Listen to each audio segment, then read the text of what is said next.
The different policing approaches used during two recent protests in London, UK, are compared here, contrasting the treatment of Muslim activists with that of British Patriots. Today was a great day for people who think diversity is our greatest strength. Central London was brought to a screeching halt so that some Muslims could celebrate Ashura Day.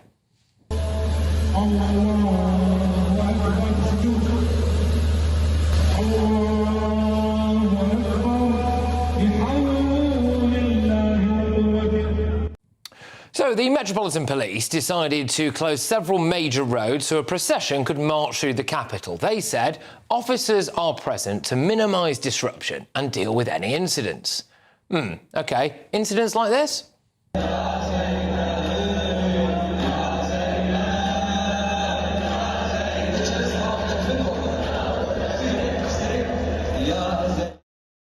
Should probably also point out at this stage that we contacted the Met Police and they told us that no arrests had been made.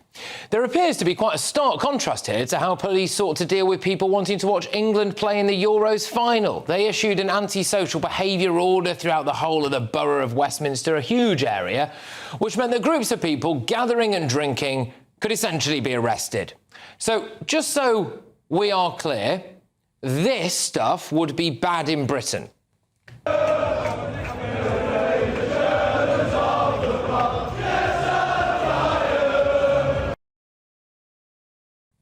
But this stuff is good in Britain. For Muslim activists, the police facilitated their protests and provided crowd control, justifying this as allowing citizens to voice their opinions.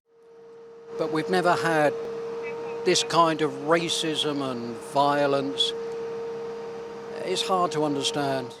A common complaint from people in Southport. On Tuesday, after a vigil for the victims of a stabbing attack that killed 3 children at a dance class, angry protesters attacked the police and the local mosque. Many had travelled from elsewhere. The ones who were at the front of it all were just an organised mob. They weren't like locals angry or upset or anything. There had been false claims on social media that the attacker was a Muslim and an asylum seeker. Neither was true. But such was the hatred unleashed that a judge unusually allowed the media to name the 17-year-old suspect, saying it would help to dispel misinformation that exists, especially online. There has been an outpouring of solidarity in Southport, with people joining in the clean-up and helping repair damage to the mosque. Like everybody else, we were shocked that the victims are kids and all these people who passed away. So we like to help and support and pray for these people who are suffered in this community on Monday. But instead of that, we have to face this and face this prejudice. But there are many more far-right rallies planned for the coming days, some under the banners "Enough is Enough" and "Protect Our Kids." Demonstrators used the same slogans outside Downing Street on Wednesday. More than 110 people were arrested there after protesters clashed with police. On Thursday, the Prime Minister met police chiefs to discuss what looks like a growing trend. It is obvious to me, and I think obvious to anybody looking in, that so far as the far right is concerned, this is coordinated, this is deliberate, this is not a protest that has got out of hand. It is a group of individuals who are absolutely bent on violence. Keir Starmer has warned social media companies not to allow people to incite violence on their platforms. Meanwhile, the Muslim Council of Britain has urged mosques across the country to strengthen their security after they received threatening phone calls. Muslims across Britain, like members of other minority communities, will now be hoping more can be done to tackle the misinformation and hatred, both online and elsewhere. Nadeem Barber, TRT World, London. However, British Patriots faced a heavy-handed response, including riot police and arrests, leading to accusations of selective enforcement and heavy-handed tactics. Missiles thrown at police cars and buildings on fire. Ugly scenes in Sunderland last night. But what will this evening bring? Good evening. There is an increased police presence in a number of towns and cities across the country tonight, where far-right protesters have been gathering.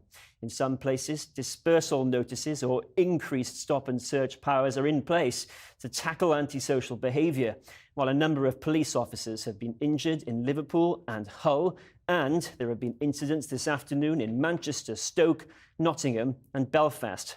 Riot police have separated rival far-right and anti-racist protesters who are facing off in a number of cities across the UK. In the last few minutes, police said they had made 4 arrests in Hull, where 3 officers were hurt during clashes. Our reporter Andrew Misra is in Liverpool, where police say they're dealing with serious disorder in the city centre, and a number of officers have been injured there too. Andrew. Kieran, we haven't seen the same level of violence that we saw in Sunderland last night here in Liverpool this afternoon, but there has been serious disorder, as you say. One police officer was even hit in the head by a chair, and a lot of anger we've seen here from rival groups of protesters. There's been a big police presence working really hard to try to contain those two groups. It has settled down a little bit now, and you can probably see behind me that there are still sirens. The police are still here, and there's a police helicopter still whirring above us. And at the same time as things felt like they were kicking off here, if you looked on social media, you were seeing very similar scenes of rival protesters around the country. We are expecting a statement from the Home Secretary about all of this any minute now, but what doesn't seem to have helped is that the weather has been very warm today, and that seems to have created a pretty febrile atmosphere. That is disgusting! The weekend, but no end to the disorder, chaos and noise of the past week. From Liverpool to Hull to Belfast. Sometimes all they need is just a hug. The afternoon started peacefully in Liverpool with an anti-racism protest at St George's Hall. Many in Merseyside horrified by riots that disrupted the grieving of 3 young girls, Alice, Bibi and Elsie, murdered in Southport just a few days ago. It's a peace vigil for the 3 dead children, the injured, the families. We will not tolerate racism, not in this city, not in this country, not in this world. I have no doubt whatsoever that the lovers out there far outnumber the haters, and that's what it's about, people coming together. We tend to find that people who are on the fringes of society, they're angry, they're very, very loud online, when you go to these protests and rallies, but in reality the vast majority of people just want to live a peaceful life. After opposing protesters gathered outside a Liverpool mosque last night, a similar situation on a larger scale at the Pierhead this afternoon.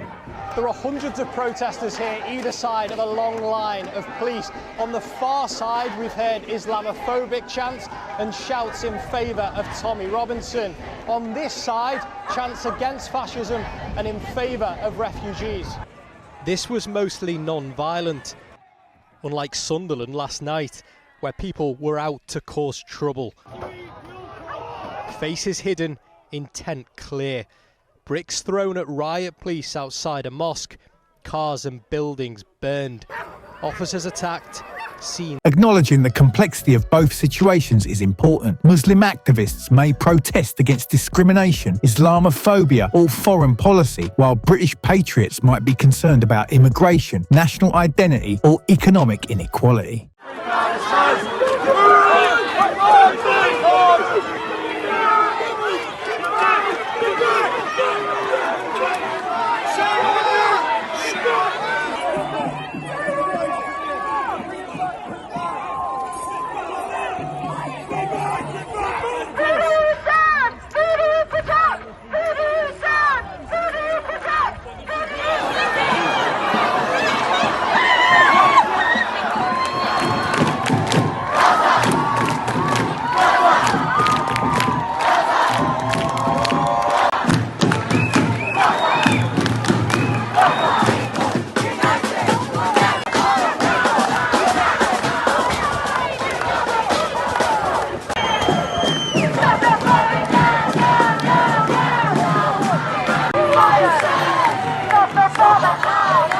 Despite the potentially divisive nature of these issues, fairness and impartiality remain crucial. The differential treatment raises concerns about potential political bias within the police force. In disorder and to spread hate and division in our towns and cities. And what's going to put a stop to it, Kim? What's going to put a stop to this disorder?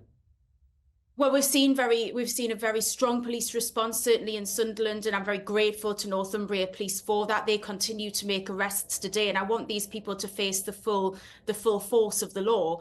But at the same time, you know, we really need to tackle the cause of this and really hold the social media companies that are allowing hate and disinformation and the organisation of these events to spread online, and identify those people who are starting this in those right-wing groups who are seeking to commit this violence on our streets. OK, Kim McGuinness, Mayor of the North East, thank you very much for speaking with us. Let's go now to Jane Ashworth, who's the leader of Stoke-on-Trent City Council. What's your understanding, Jane, of the violence and disorder, the extent of it in Stoke today? It's not been as bad as it has in other parts of the country, I'm very pleased to say. It appears to be the case that, as Kim McGuinness said, organised through social media, about a few hundred people turned up, clearly intent on causing trouble. It was their intention to whip up emotions. It was their intention to take on the police where possible. It was their intention to, I think, probably right from the start, though I can't be sure, to march on an unguarded mosque in part of the town centre. And did they? What happened? It's still going on. It's still going on. But what we're seeing that's probably extremely interesting and extremely important is that while this is going on and the police are going to be able to contain them, there's no problem about that here, is that the social media companies are allowing people to say that someone's been stabbed when they haven't. There is no record of a stabbing. So you're speaking in relation to reports of violent clashes between protesters and counter-protesters outside a mosque in Handley. Now, there have been some reports about what may have happened there, but there have been violent clashes there. You're sure of that? Yes, missiles have been thrown. That's correct. And have there been injuries? Some minor injuries. At the moment, what it seems to be the case is that injuries are minor. Now, that may turn out to be more serious as the day progresses, so I couldn't say that for certain, but that appears to be the case. 4 people have been arrested at the moment. And as I say, the matters are still going on. Do you believe the situation is under control right now? Yes, yes. What are your fears for what may happen this evening? I think it's possible tonight that more people may want to join in, or it's possible that some people will decide, if they genuinely attended the demonstration today because they felt deeply moved by the situation in Stockport, they didn't realise who was organising it, that it was the hard far right, then they may well have gone home already. That's pretty likely. I think if you'd made a mistake, you'd go home. What's your message, Jane, to those who are still on the streets of Stoke-on-Trent this evening? Go home, and for everybody else, It's to be ready for us, the council that is, together with the police. We will be issuing statements about how we get people together. We're talking to faith leaders too. We need to mobilise the decent people in the city to tell those residents of Stoke-on-Trent and those outsiders who joined in today that really we're not putting up with it. Jane Ashworth, thank you so much for speaking with us. Well, clamping down on the unrest is posing a major challenge for police forces around the country, as well as the government, which will be eager to avoid the kind of wide-scale disorder last seen during the riots in 2011. So what powers do the police have, and how far will they be able to keep the situation from escalating? Simeon Brown. Critics argue that the authorities tolerate protests, aligning with their ideology while cracking down on those challenging the state. Consistent and even-handed policing for all protests, regardless of the group or cause, is necessary to address these issues. Outlined and applied fairly to everyone is essential. Building trust between the police and the community is crucial for effective policing. By actively listening to different groups, the police can develop a more nuanced approach to managing protests and maintaining public order.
Selective enforcement include eroded trust and undermined effective policing. Off our streets! Off our streets! Off our streets! Off our streets! Our streets!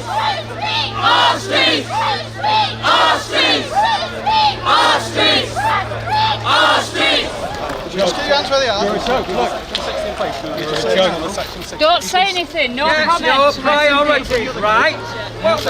You've just stolen. Excuse me. Put it back then. Put back what you've took out. Put back what you've took out. Put back what you've put out. Come on, you're trying to put something on. Put back. The ultimate goal is a society where peaceful protest is seen as a legitimate form of civic engagement. Ensuring fair and consistent application of the law to all groups strengthens democracy and promotes a more just and equitable society. Let me know your thoughts in the comments below, and for more content like this, be sure to subscribe to the channel.